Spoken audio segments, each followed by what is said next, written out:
अगर आप इस बार बोर्ड एग्जाम देने जा रहे हैं तो ये क्वेश्चन जरूर तैयार करके जाइएगा। पिछले कई साल से आपके एग्जाम में यह क्वेश्चन एक समान रूप से आवेशित किसी गोले के कारण वैद्युत क्षेत्र की तीव्रता बार बार पूछा जा रहा है, और जब भी पूछा जाता है ये पूरे 5 नंबर में पूछा जाता है। और आज हम इस क्वेश्चन को पूरी तरीके से करने वाले हैं। और मैं आप सभी लोगों को बता दूं, हम लोग 28 डे चैलेंज पे काम कर रहे हैं और आज है डे नंबर 5। कितने लोग, कितने प्यारे प्यारे भाई बहन रेगुलर हमारी क्लास लेते आ रहे हैं, एक बार कमेंट बॉक्स में कमेंट करके हमें बता दीजिएगा। और आप सभी लोगों को फिजिक्स में पूरा नंबर दिलाने का मैंने संकल्प लिया। इसके लिए मैं जो भी चीजें हो सकती हैं उस पर हम काम कर रहे हैं। जो भी चीजों में दिक्कत होती है बच्चों को, उस पर हम काम कर रहे हैं। इसमें बच्चों को ज्यादा दिक्कत हो रही थी, आज इसकी कहानी खत्म हो जाएगी।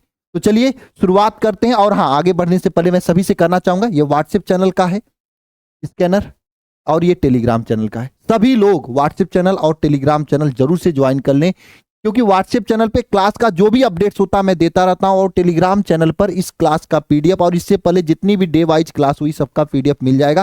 हालांकि अगर आपको बहुत दिन बाद वीडियो देख रहे हो तो आप अल्फा इंस्टीट्यूट प्रो ऐप से जाके पीडीएफ ले लीजिएगा। अल्फा इंस्टीट्यूट प्रो ऐप पर जब आप लॉगिन करोगे, अपना बोर्ड सेलेक्ट करोगे, तो ऐप के ऊपर यहां पर यूट्यूब पीडीएफ का ऑप्शन दिया है।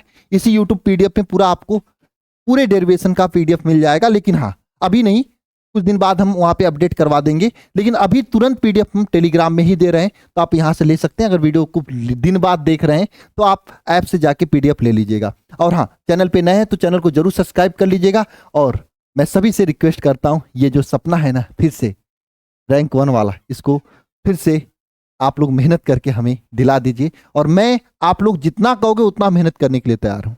अपनी तरफ से हम पूरी जान लगा देंगे, लेकिन आप भी साथ में मेहनत करो। मैं डेली आपको, कौन करता है ऐसा बताइए कि एक एक डेरिवेशन कराए? हम करा रहे हैं, ताकि मुझे पता है बच्चे डेरिवेशन याद करते हैं, भूल जाता है। अगर एक एक डेली याद करेंगे तो नहीं भूलेगा। जब पूरा कंप्लीट हो जाएगा डेरिवेशन तो हम एक 1 शॉट भी सेट कर लेंगे। इसका 1 शॉट में पूरा खत्म कर देंगे। 10 घंटे या 12 घंटे पूरा रिवाइज हो जाएगा, है ना। आपको कुछ करने की जरूरत नहीं पड़ेगा। डेली एक एक याद करो, फिर एक 1 शॉट में पूरा याद कर लो, कहानी खत्म। ठीक है, रैंक 5 और ये पिछले साल का रिजल्ट है। और इस बार मैं चाहता हूं कि आप भी इसी तरीके से रिजल्ट दो। आप लोग दोगे कि नहीं, एक बार मुझे कमेंट बॉक्स में कमेंट करके बता दो। क्योंकि जब आप लोग को कमेंट देखता हूं ना, तो अंदर से जान आ जाती कि मेहनत करने का, कि इन बच्चों को इस बार टॉपर बनाना है। मुझे जब आप लोग टॉपर बनते हो ना, मुझे बहुत ही खुशी होती है। तो मेरे प्यारे प्यारे भाई बहन, ये सभी वे बच्चे हैं जो पिछले साल मेहनत किए थे, और आज इनका रिजल्ट मैं आप लोगों को दिखा रहा हूं। और नेक्स्ट टाइम आप लोगों को इनसे प्रेरणा लेना है और इस रिकॉर्ड को तोड़ना है। ठीक है, और मैं भी आपके घर मिलने आऊंगा, जरूर मिलने आऊंगा। ठीक है, और हाँ, वे बच्चे जो अभी तक इधर उधर भटक रहे हैं, तैयारी शुरू नहीं किए, उन सभी बच्चों के लिए शिखर 2.0 बैच है। मैं कह रहा हूँ डेली आपको मैं बताता हूँ कि देखो, लेट मत करो। अगर आपने ज्वाइन कर लिया तो अपने दोस्तों को बता दो कि बढ़िया पढ़ाई हो रही है, सही स्ट्रेटजी से यहीं पे पढ़ाई हो रहा है। क्योंकि और जगहों पे तो बस मार्केटिंग चीजें हो रही हैं, पढ़ाई की स्ट्रेटजी सही यहीं पे है। और साथ साथ में ये संजीवनी बुकलेट इन्हीं बच्चों को मिल रहा है। और 31 अगस्त से ये संजीवनी बुकलेट आप सभी लोगों को मिलने शुरू हो जाएगा। और जो बच्चे बैच ज्वाइन करें उनको वरदान बुक में स्पेशल डिस्काउंट पे वरदान बुक मिल जा रहा है, आप लोगों को पता है, तो आप इसे ले सकते हैं। और कैसे लेना है, alpha institute pro app download करके रजिस्ट्रेशन करके आप यहाँ पे आकर अपना बोर्ड सेलेक्ट करके बैच को ले सकते हैं। या फिर आप सभी लोग, है ना, यहाँ पे इस नंबर पे कॉल करके भी जानकारी ले सकते हैं। एक ही रिक्वेस्ट रहेगा, टॉपर बनना तो देरी मत करना, शुरू से पढ़ो, जल्दी से पढ़ोगे तो सही रहेगा। ठीक है ना। और रैंक 1 आने पर 2.5 लाख रुपया और एक टैबलेट का इनाम हमारे तरफ से आप सभी लोगों के लिए रहेगा। तो भाई नंबर सेव कर लेना। जैसे ही रैंक 1 आए आप इस नंबर पे जरूर कॉल करिएगा, मैसेज करिएगा, है ना। और मेहनत के लिए दम लगा दीजिए अभी, है ना। बाकी हम पूरा तरीके से आपका सम्मान करने के लिए तैयार हूं। और हाँ, 90+ अगर आपका आता है तो भी आपको हम स्पेशल गिफ्ट देंगे। और साथ साथ में अगर आप बैच से रहोगे तो फीस रिटर्न कर देंगे। और ये जो 2.5 लाख रुपए से अगर कोई चैनल, कोई लोग ज्यादा दे रहे हैं आपको, तो आप चले जाइएगा निसंकोच, लेकिन हमें एक बार जरूर वीडियो कॉलिंग करके बता दीजिएगा, क्योंकि इससे मुझे बहुत ही खुशी मिलती है। ठीक है मेरे प्यारे प्यारे भाई बहन, चलिए क्वेश्चन पे चलते हैं। आज मैं क्वेश्चन केवल 2024 वाला लगाया हूं, क्योंकि और क्वेश्चन का लैंग्वेज सेम था, इसलिए मैंने कहा क्यों ही और क्वेश्चन लगाऊं। देखो क्वेश्चन क्या है, वैद्युत फ्लक्स की परिभाषा दीजिए, जो कि आज की क्लास में मैं आपको नहीं देने वाला हूं। आप लोगों को कमेंट बॉक्स में देना है वैद्युत फ्लक्स की परिभाषा, और उसका मात्रक भी आपको कमेंट बॉक्स में बताना है। ठीक है, इसके बाद ध्यान समझना, गॉस के नियम की सहायता से एक समान आवेशित पतले गोली खोल के कारण वैद्युत क्षेत्र की तीव्रता के लिए सूत्र स्थापित करिए। ये क्वेश्चन हो सकता है। या तो दूसरी बार 2024 में ही ऐसे पूछा था, गॉस के नियम को लिखकर स्पष्ट कीजिए। तो यानी कि ये क्वेश्चन अकेले नहीं पूछा जाता है, इसके साथ में आपको देख रहे हो वैद्युत फ्लक्स का पूछ दिया है, या यहाँ पे गॉस के नियम को पूछ दिया है, यानी अकेले नहीं, साथ में एक सपोर्टिंग क्वेश्चन के साथ में पूछता है। और इसकी सहायता से जो है आवेशित गोली खोखले गोले से, जिसकी आवेश क्यू रखा गया, त्रिज्या आर है, तो खोल के बाहर, खोल के भीतर और खोल के सतह पर वैद्युत क्षेत्र की तीव्रता का मान ज्ञात करना है। यह आपके सामने क्वेश्चन है। ठीक है भैया, अब इसको हम कनेक्ट करते हैं शानदार तरीके से, चीजों को समझेंगे। पहले एक हम खोखला गोला मानेंगे इस तरीके से, है ना। इस खोखले गोले की क्या है, केंद्र O है, और इस पर जो आवेश क्यू रखा हुआ है, ठीक है। इस खोखले गोले की त्रिज्या स्मॉल आर है। हमें 2-3 बिंदु पे निकालना है। एक तो खोखले गोले से यस दूरी पर, कितनी दूरी पर, एस दूरी पर गोले के अंदर वैद्युत क्षेत्र की तीव्रता निकालना है, पी क्यू आर, आर बिंदु पे, ठीक है। कितने, किस आर बिंदु पे। और खोखले गोले के सतह पर, यहां पर क्यू बिंदु है, यहां पे मुझे निकालना है। और खोखले गोले से कैपिटल आर दूरी पर, कितना, कैपिटल आर दूरी पर पी क्यू आर, हाँ यस, पी क्यू, पी बिंदु है, यहां पे मुझे वैद्युत क्षेत्र की निकालना है तीव्रता। ठीक है, यानी 3 बिंदु है। खोखले गोले के अंदर आर बिंदु पे निकालना है, खोखले गोले के सतह पर क्यू बिंदु पे निकालना है, खोखले गोले के बाहर पी बिंदु पे निकालना है। क्यू बिंदु की दूरी आर है, इसकी दूरी यस है, इसकी दूरी कैपिटल आर है। ठीक है, अच्छा जी सरकार, अब यहां पे हम लोग क्या करेंगे, यही सब चीज लिखेंगे। माना, क्या लिखेंगे, माना एक क्या है, गोलीय गोलीय खोल है, खोल है जिसकी त्रिज्या क्या है, जिसकी त्रिज्या क्या है, यहाँ पे स्मॉल आर है, और जिस पर है ना, गोले के अंदर आर बिंदु है, सतह पर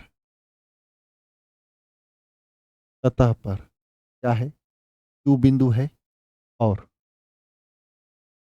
सतह सतह ये सब लिखा जाता है, नहीं लिखोगे तो नंबर नहीं मिलेगा। ठीक है, ए बाहर पी बिंदु पर,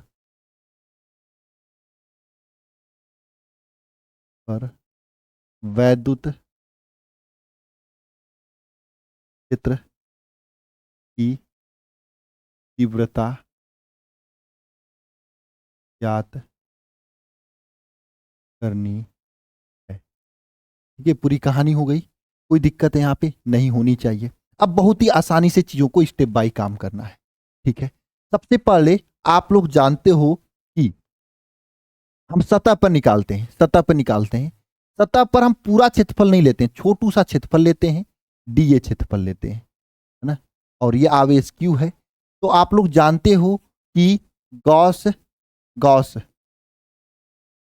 के प्रमेय से क्या होता है, ये होता है, क्या होता है, वैद्युत flux phi E is equal to Q बटे अपसालन नॉट। कुल आवेश यहाँ पे क्यू ही है ना, आवेश गॉस के प्रमेय से बबुआ क्या होता है, कुल आवेश क्यू बटे अपसालन नॉट, ये आप लोग जानते हो, और गॉस के प्रमेय से ही यूज करके सिद्ध करना है। अच्छा जी भैया, हाँ जी भैया, इसको समीकरण नंबर 1 मान लो।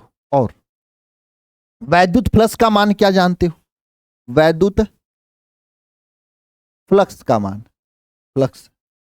मान क्या होता है, वैद्युत फ्लक्स फाई डी फाई, यहां पे डी फाई लिखेंगे। क्यों, क्योंकि पूरा वैद्युत फ्लक्स तो ये है, हम यहां पे वैद्युत फ्लक्स बस इतना क्षेत्रफल का निकाल रहे हैं। तो वैद्युत flux phi is equal to क्या हो जाएगा, E dot D A cos theta, E dot वैद्युत क्षेत्र E dot D A cos theta, ये हो जाएगा। अच्छा, कास थीटा की बात कर लेते हैं। देखो प्लस क्यू आवेश है, प्लस क्यू आवेश का वैद्युत क्षेत्र की तीव्रता बाहर की ओर होती है ना, ये ई हो जाएगा, वैद्युत क्षेत्र की तीव्रता बाहर की ओर हो जाएगा। और क्षेत्रफल सदिश भी इसका बाहर होगा, क्योंकि मैं यहाँ पे क्षेत्रफल ऐसे गोला ऐसे है तो इस पे बाहर क्यों क्षेत्रफल सदिश होगा। मतलब इन दोनों के बीच कोण थीटा का वैल्यू कितना है, इन दोनों के बीच कोण थीटा का वैल्यू कितना है, 0 अंश है। सेम दिशा में तो 0 अंश है, यानी थीटा का वैल्यू 0 है। तो हम लोग क्या लिख सकते हैं बताओ, D phi E is equal to क्या लिख सकते हैं बताओ, D phi E is equal to क्या लिख सकते हैं मेरे प्यारे भाई बहन, ई हो जाएगा डॉट डी ए कास 0। कास 0 का मान कितना होता है, 1 होता है सरकार। D phi E is equal to क्या हो जाएगा, ई डॉट डी ए है ना, ये हो जाएगा इंटू 1 हो जाएगा। 1 का वैल्यू ये 1 है तो 1 हटा देंगे, कोई दिक्कत नहीं है। अच्छा, संपूर्ण यहां पे लिखोगे, संपूर्ण वैद्युत फ्लक्स। अच्छा, कुछ लोग यहाँ पे ना क्या करते हैं, समाकलन करवाते हैं, लेकिन मैं नहीं करवा रहा हूं। देखो यहाँ पे डी फाई ई जो है ये संपूर्ण के लिए पूरा फाई ई हो जाएगा, और जो डीए है, डीए जो है इसका क्षेत्रफल अगर निकालोगे तो क्या हो जाएगा, डीए का क्षेत्रफल क्या हो जाता है, बोलो मेरे प्यारे प्यारे भाई बहन, है ना। यानी डीए का मतलब ये छोटा सा क्षेत्रफल डीए था। अब पूरा क्षेत्रफल निकाले पूरे गोले का, तो पूरे गोले का क्षेत्रफल क्या हो जाता है, 4 पाई आर स्क्वायर। पूरे गोले का क्षेत्रफल क्या हो जाएगा, 4 पाई स्मॉल आर स्क्वायर, ये पूरे गोले का क्षेत्रफल हो जाएगा। मतलब डीए ए में बदल जाएगा और ए का वैल्यू पूरे गोले का क्षेत्रफल 4 पाई आर स्क्वायर हो जाएगा। बोलो मेरे प्यारे भाई बहन कैसे समझ में आया। देखो छोटे गोले का क्षेत्रफल डीए था, इस पूरे गोले का क्षेत्रफल 4 पाई आर स्क्वायर होता है, ये ए का मान हो जाएगा। तो ये मान आप क्या किए, हाँ, ये मान आप, ये समीकरण नंबर 2 था है ना, हाँ, ये मान आप यहाँ पे रख डालो दोनों में। तो समीकरण नंबर 2 में मान रख डालो तो क्या हो जाएगा, फाई की यहाँ पर फाई ई हो जाएगा, डी फाई ई के यहाँ पे फाई ई हो जाएगा, इज इक्वल टू ई हो जाएगा, और यहाँ पे 4 पाई आर स्क्वायर हो जाएगा। डी ए का वैल्यू 4 पाई आर स्क्वायर हो जाएगा, ए का वैल्यू 4 पाई आर स्क्वायर हो जाएगा। अब यहाँ पे समझो, देखो अब समीकरण नंबर 1 से क्या हो जाएगा, समीकरण नंबर 1 से क्या है यहाँ पे, देखो 1 से क्या है, 1 से क्या है, फाई का वैल्यू क्यू बटे एप्सिलॉन नॉट है। ये वैल्यू हम यहाँ पर phi E is equal to क्या है, क्यू बटे एप्सिलॉन नॉट है, इसमें रखेंगे, समीकरण नंबर 3 में रखेंगे, है ना। समीकरण नंबर 3 में रखने पर रख दो। देखो मैं एक एक स्टेप बता रहा हूं, इसमें रखोगे तो क्या हो जाएगा मेरे प्यारे भाई बहन, क्यू बटे एप्सिलॉन नॉट, यह हो जाएगा फाई के यहाँ, is equal to E into 4 pi R square. Step कुछ नहीं, लेकिन इतना लिखोगे नहीं तो नंबर नहीं मिलेगा। हम चाहे तो 2 स्टेप में कर दें इसे, अभी हम भैया जी कंसेप्ट कराऊंगा इसका, देख लेना। यहां से ई इज इक्वल टू क्या हो जाएगा बताओ, क्यू अपान एप्सिलॉन नॉट, इधर आएगा तो 1 अपान 4 पाई आर स्क्वायर हो जाएगा। देखो 1 upon 4 pi R square Q बटे एप्सिलॉन नॉट हो जाएगा। अब देखो आर को आगे करोगे तो ई इज इक्वल टू क्या हो जाएगा, 1 upon 4 pi epsilon naught Q upon R square हो जाएगा।